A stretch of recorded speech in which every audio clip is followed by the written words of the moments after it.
Hello everyone, and welcome to my October series of quick classic horror reviews. I'll be doing one quick review for each day of October. Because these reviews are quick, I don't want to go into my normal method of reviews. I'll just be giving my quick synopsis of the film, my personal opinion of the story and its execution, and my general thoughts on the film. These reviews probably won't last more than 5 or so minutes, but hopefully they'll intrigue you enough to give these older classics a look. With that said, let's get right into the review of today's film, White Zombie. White Zombie is among the very first zombie movies ever made and follows the original lore about zombies, where a living person's soul is stolen and their bodies are controlled by the person who holds their soul. Directed by Victor Halperin and starring the legendary Bela Lugosi as the Haitian zombie master Murder Legendre, the movie is based on the novel The Magic Island by William Seabrook and follows the strange experience of the betrothed couple Madeline Short and Neil Parker. Madeline and Neil have gone to Haiti to be married in Madeline's longtime friend Charles Beaumont's home. Along the way, we find out that Charles is still madly in love with Madeline and would do anything to keep her from marrying Neil. Charles's obsession with Madeline leads him to Legendre, asking for his help in winning Madeline's heart. Thinking the price is too high when Legendre whispers it into his ear, Charles leaves Legendre after being given a potion by the zombie master in case he changes his mind. Back at his home, Charles begs Madeline to reconsider marrying Neil, promising her that if she marries him instead, she will want for nothing in life. When Madeline refuses, Neil insists that she wait for just a moment,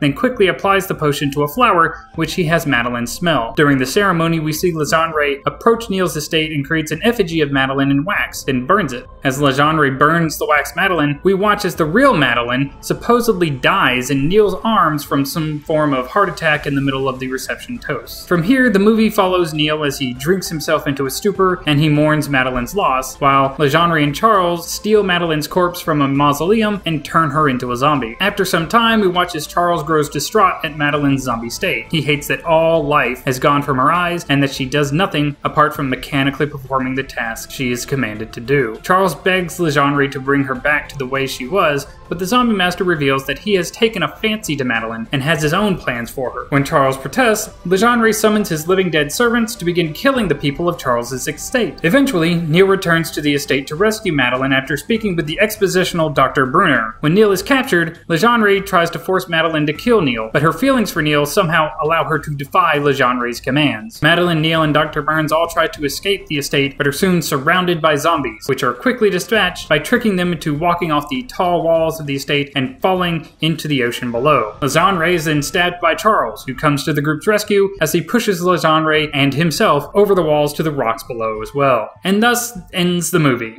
Because of the time that the movie was made, a lot of the movie's pacing and storytelling isn't exactly up to modern standards or what you would expect from a big budget production. Not that modern storytelling in most movies is actually something to be praised these days anyway. There are several things that don't make all that much sense in the movie, like why Neil and Madeline are going to Charles's place to get married with no family or friends, or why they even went to Haiti at all, unless of course there are residents there, which is actually never explained. Things like why Legendre has so many zombies walking around in some kind of factory is never explained either, or this particular reason by Dr. Burns. There's two explanations for what I mean.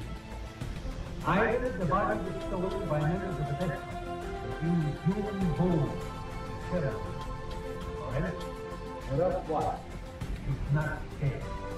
Early storytelling aside, White Zombie has some amazing imagery. The factory scene alone makes for a spectacular shot with so many zombies forced into menial labor, which sort of is like an allegory of the common folk doing mindless work for the person in charge. White Zombie is a great example of early Hollywood and depictions of both early horror and zombie genres. The close-in shots of Bela Lugosi's eyes when he's summoning zombies or controlling them, or even when a main character walks down the stairwells, their image is captured in the Gothic architecture, is something to really watch the movie for, because they're just fantastic shots.